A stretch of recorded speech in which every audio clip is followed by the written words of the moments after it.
کہ ممبر تیرا عرش بری یا رحمت للعالمین، ممبر تیرا عرش بری یا رحمت للعالمین۔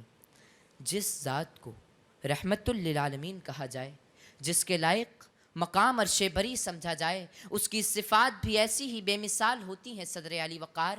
عرش بری پر مسند افروز ہونے والے کا پیغام، اس کی گفتگو بھی اتنی ہی محترم، مقدس اور بلند پایا ہوتی ہے۔ سو وہ تکالیف تو سہ لیتے ہیں لیکن دعوت اسلام نہیں ترک کرتے، وہ پتھر تو برداشت کر لیتے ہیں لیکن اہل طائف کے لیے بددعا نہیں کرتے، وہ ہجرت تو کر لیتے ہیں لیکن قحط سالی میں ہجرت کرنے پر مجبور کرنے والے کے لیے دعا ترک نہیں کرتے۔ اور عالم کے لیے رحمت کی یہی عظمت شان تھی کہ وہ یتیموں کے ماوا ٹھہرے، ضعیفوں نے انہی سے دادرسی چاہی، حیوانات نے بھی انہی سے اپنے دکھ بیان کیے، اور عرش بری کی بلندی پر ممبر کا ہی اعزاز تھا کہ ساری دنیا میں آپ کا پیغام گونجا۔ لیکن رحم دلی اتنی تھی کہ مکہ کے فاتح بن کر لوٹے تو بدترین دشمن کو بھی معاف کر دیا۔ سو جب ایسی ہزارہا صفات ہوں گی تو ہم اپنے پیغمبر کے لیے فقریہ گنگنائیں گے کہ ممبر تیرا عرش بری یا رحمت للعالمین، ممبر تیرا عرش بری یا رحمت للعالمین۔ شکریہ۔ سبحان اللہ، ماشاء اللہ، سلامت رہو محب الرحمان۔ اور آخری کنٹیسٹنٹ ہیں راحمہ صدیقی صاحبہ، تشریف لائیے، اور راحمہ آپ کا وقت شروع ہوتا ہے تب۔ ممبر تیرا عرش بری، یہ جملہ دراصل ہمارے دلوں میں عظیم مقام کی یاد تازہ کرتا ہے جو مقام حضرت محمد صلی اللہ علیہ وسلم کے ممبر کو حاصل تھی۔ مدینہ منورہ میں موجود وہ ممبر جہاں حضرت محمد صلی اللہ علیہ وسلم نے اپنے امتیوں کو اخلاص، محبت اور ایمان کا پیغام دیا، جہاں بیٹھ کر آپ صلی اللہ علیہ وسلم نے انسانیات کے لیے رحمت اور ہدایت کے الفاظ فرمائے۔ ممبر تیرا عرش بری ایک بلند و مقدس مقام ہے جہاں پہ حضرت محمد صلی اللہ علیہ وسلم کا کلام جاری ہو۔ جناب علی صدر حضرت جابر بن عبداللہ رضی اللہ تعالی عنہ سے روایت ہے کہ جب آپ صلی اللہ علیہ وسلم جمعے کے دن خطبہ دیا کرتے تھے تو آپ صلی اللہ علیہ وسلم ایک کھجور کے تنے کے ساتھ ٹیک لگا کر دیا کرتے تھے۔ جب آپ کے لیے ممبر بنایا گیا تو اس پہ تشریف فرما ہو گئے تو وہ کھجور کا تنا آگ کے فراغ میں رونے لگا۔ یہ منظر بتاتا ہے کہ ممبر رسول سے محبت کرنا بھی سعادت ہے۔ اب ضرورت اس عمل کی ہے کہ ہم سے ممبر کی عظمت کو صرف الفاظ میں نہ بیان کریں بلکہ اس پر دیے گئے پیغام کو اپنی زندگیوں میں اپنائیں۔ جناب علی صدر، ممبر تیرا عرش بری جملہ ایک بہت احساس مند جملہ ہے اور ہمیں چاہیے کہ جو اس پہ پیغام دیا گیا اس پر عمل کریں، اور ہماری ایمان کی علامت یہی ہے کہ اس پیغام پر عمل کریں۔ اللہ تعالیٰ ہم سب کو اس حضرت محمد صلی اللہ علیہ وسلم پر دیے گئے پیغام پر عمل کرنے کی توفیق دے۔ والسلام علیکم ورحمۃ اللہ وبرکاتہ۔ وعلیکم السلام ورحمۃ اللہ وبرکاتہ۔ ظاہر ہے تینوں ججز صاحبان جب تک فیصلہ مرتب کریں، میں دو تین باتیں بیٹا آپ سے عرض کروں۔ بہت پر امید ہوں آپ تینوں سے انشاءاللہ، ٹیلنٹ بہت ہے، آپ اس میں کوئی دوسری رائے نہیں۔ ایک تو یہ کہ یہ لفظ آپ نے کہا انسانیات، یہ ہے انسانیت، ٹھیک ہے۔ دوسرا، جب آپ کسی میل صحابی کے لیے کہیں گی تو کہیں گی انہو، اور جب آپ فیمیل صحابیہ کے لیے کہیں گی تو انہا کہیں گی، ٹھیک ہے۔ اس بات کا آپ نے ذرا خیال رکھنا ہے۔ تو اب میرا خیال ہے کہ اس پہ تینوں ججز کا جو فیصلہ ہے وہ سامنے آ جائے۔ پہلے ڈاکٹر صاحب آپ کامنٹ کر دیجئے، کامنٹ کر دیجئے، آپ فیصلہ ان سے لے لیتے ہیں۔ کامنٹ تو آپ نے تمام کر دیا ماشاءاللہ، جو آپ نے کامنٹ کیا وہی ہمارے۔ کیا بات ہے، میں نے بولا گرو بیٹھے ہوئے یہاں پر۔ سر ہاں ماشاءاللہ، تو بالکل ایسا ہی ہے۔ ہانیہ ڈاکٹر صاحب آپ بول رہے تھے جی، پوری کیجیے بات۔ جو ہانیہ تھی وہ بچی ماشاءاللہ اس نے بہت اچھا پریزنٹ کیا ہے، لیکن ام ہانی، ٹھیک ہے نا، لیکن موضوع پر نہیں تھی جو آپ نے کہا، یہ ٹھیک ہے نا۔ لیکن ان کے جو ہے وے آف ڈیلیوری بہت اچھی تھی، ایکسپریشن بہت اچھے تھے، بہت کمفرٹیبل بات کی، ٹھیک ہے نا۔ اور محب الرحمان موضوع پر ہے کسی حد تک، ٹھیک ہے نا، اس پر بہت اچھی گفتگو ہو سکتی ہے، بالکل ٹھیک ہے۔ جب لفظ یا آ جائے تو رحمت اللہ کے اوپر یا زبر آئے رحمت گا، للعالمین، ٹھیک ہے نا، ٹھیک ہے۔ اور پھر جو راحمہ صدیقی ہیں، اب ظاہر ہے کہ وقت سے پہلے انہوں نے ختم کر دیا، اور پھر موضوع بھی نہیں تھا، تو بہت ساری چیزوں میں جو ہے وہ نہیں، یہ تو اتفاق سے طے ہو گیا ہے تینوں ججز کے، طے ہو گیا، لیکن اناؤنسمنٹ نہیں اتفاق سے ہوا یا اتفاق سے ہوا؟ اتفاق سے ہوا ہے۔ محب الرحمان فتح ہیں، وہ ہمارے حساب سے پہلے نمبر پر ہیں موضوع کے اعتبار سے، جبکہ وہ فمبل کر رہے تھے، بھول رہے تھے، اور اس کی نشاندہی علامہ صاحب نے کر دی ہے، بالکل۔ لیکن ڈیلیورنس محب الرحمان کی بھی بہت اچھی تھی، جی، جی، بہت اچھی تھی، اس میں کوئی دوسری رائے نہیں ہے. تو جی تینوں کو بہت مبارک ہو. اسپانسر کیا تھا اور آپ کے ساتھ ظاہر ہے یہ تمام تو گفٹ ہیمپرز جائیں گے. مزیدار haleem, Karachi institute of kidney dialysis, national paints, Nazwa, Hamza collection اور ون ایپل. آپ کے لیے بہت ساری نیک تمنائیں اور بہت ساری دعائیں. ہاں بھائی ام آنی خوش ہو؟ ہاں خوش ہیں. ناظرین ہمارے ساتھ جڑے رہیے. سرکار کی بارگاہ میں، ان کی آل کی بارگاہ میں درود پاک کا نذرانہ پیش کیجیے. آ کر ذرا جو مائیں بہنیں بیٹیاں ہمارے ساتھ ہیں وہ رہیے گا. مسئلے کا حل بھی تو آپ کو بتاتے ہیں نا صاحب کہ اپنے آپ کو اٹیچ کیسے کرنا ہے سرکار کی بارگاہ سے. درود پاک. یا رحمت للعالمین، یا رحمت للعالمین. جناب ایک بار پھر میں آپ کو خوش آمدید کہتا ہوں. بات یہ ہے کہ نبی کریم صلی اللہ علیہ وآلہ وسلم نے عورتوں کو جس انداز سے حقوق دیے صاحب اور جو مقام و مرتبہ دیا، اور کچھ رہ ہی نہیں جاتا کہ عورت اس بات کو سمجھ لے کہ اس کا اوریجن یہی ہے. اگر اسے فلاح چاہیے، اسے اگر تقدس چاہیے، اسے اگر آزادی چاہیے. تو ڈاکٹر صاحب پرابلم کہاں کریٹ ہوئی ہے اور اس کا سلوشن کیا ہے؟ کیونکہ وقت کم ہے.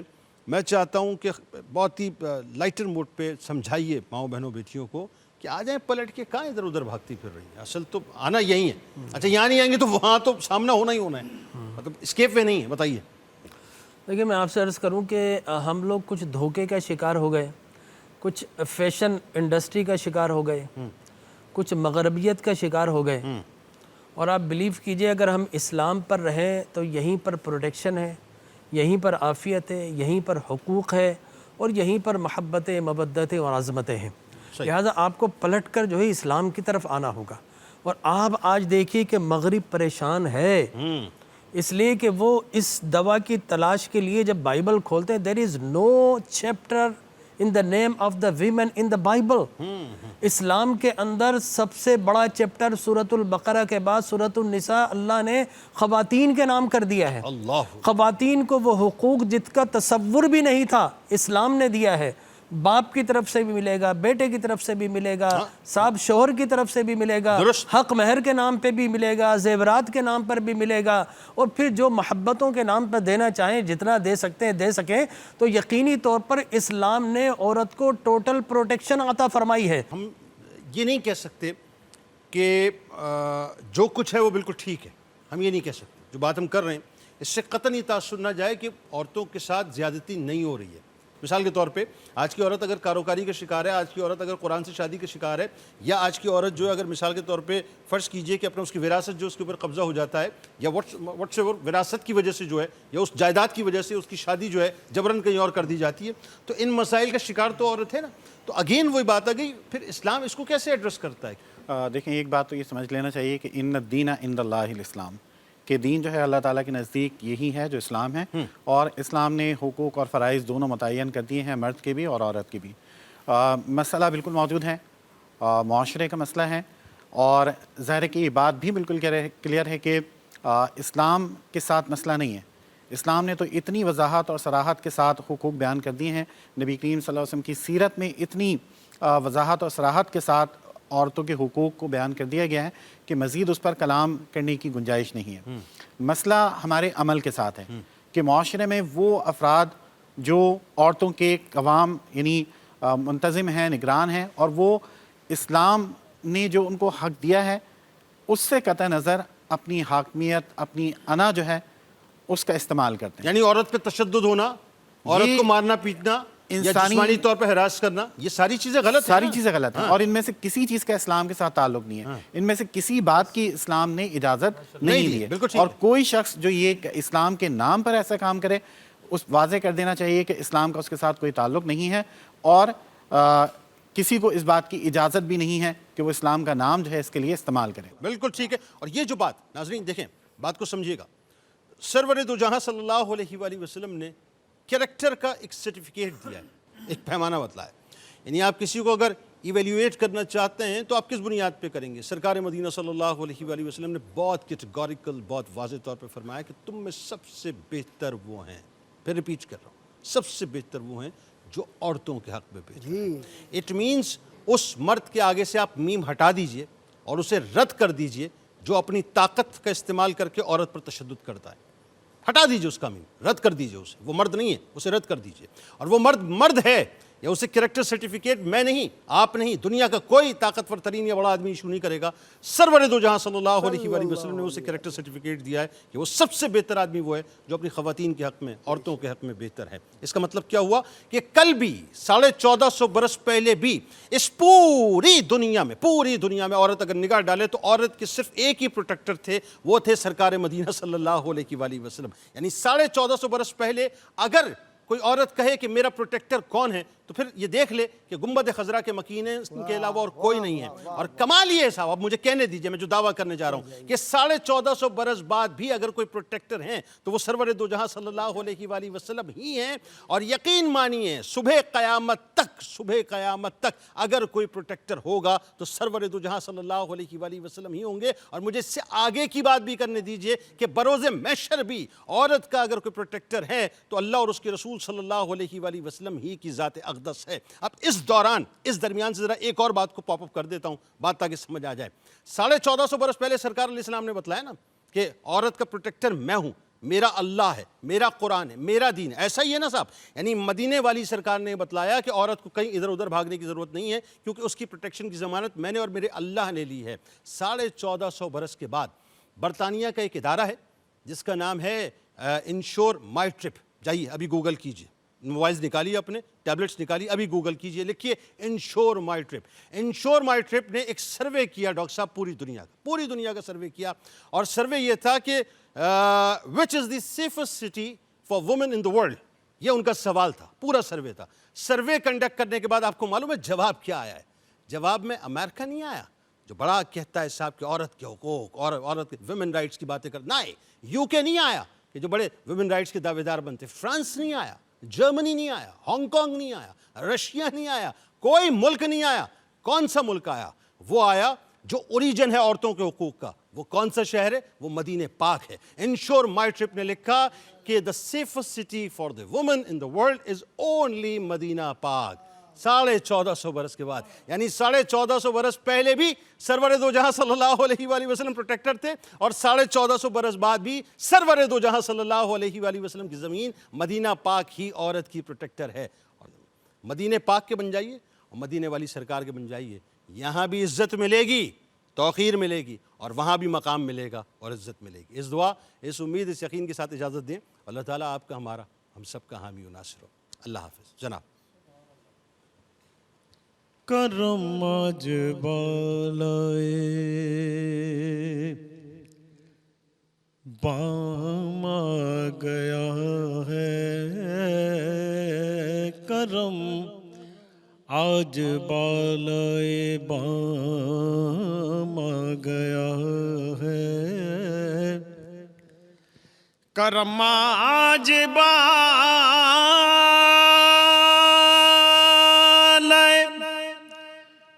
بام آ گیا ہے، زباں پر محمد کا نام آ گیا ہے، زباں پر محمد کا نام آ گیا ہے، کرم آج بالائے۔ مجھے مل گئی دونوں عالم کی شاہی، مجھے مل گئی دونوں عالم کی شاہی، اور میرا ان کے منگتوں میں نام آ گیا ہے، میرا ان کے منگتوں میں، اور مجھے مل گئی دونوں عالم کی شاہی، اور میرا ان کے منگتوں میں نام آ گیا ہے، کرم آج بالائے۔ اور مزہ جب ہے سرکار،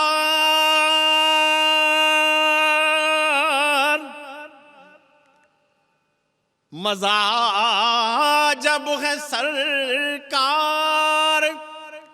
محشر میں کہہ دے کہ وہ دیکھو ہمارا غلام آ گیا ہے، وہ دیکھو ہمارا غلام آ گیا ہے، کرم آج بالائے۔ اور چراغاں ہوا بزم ہستی میں خالد،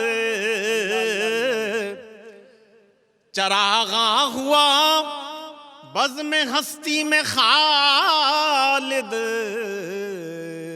اور نگاہوں میں حسن تمام آ گیا ہے، نگاہوں میں حسن تمام آ گیا ہے، کرم آج بالائے بام آ گیا ہے، اور زبان پر محمد کا نام آ گیا ہے۔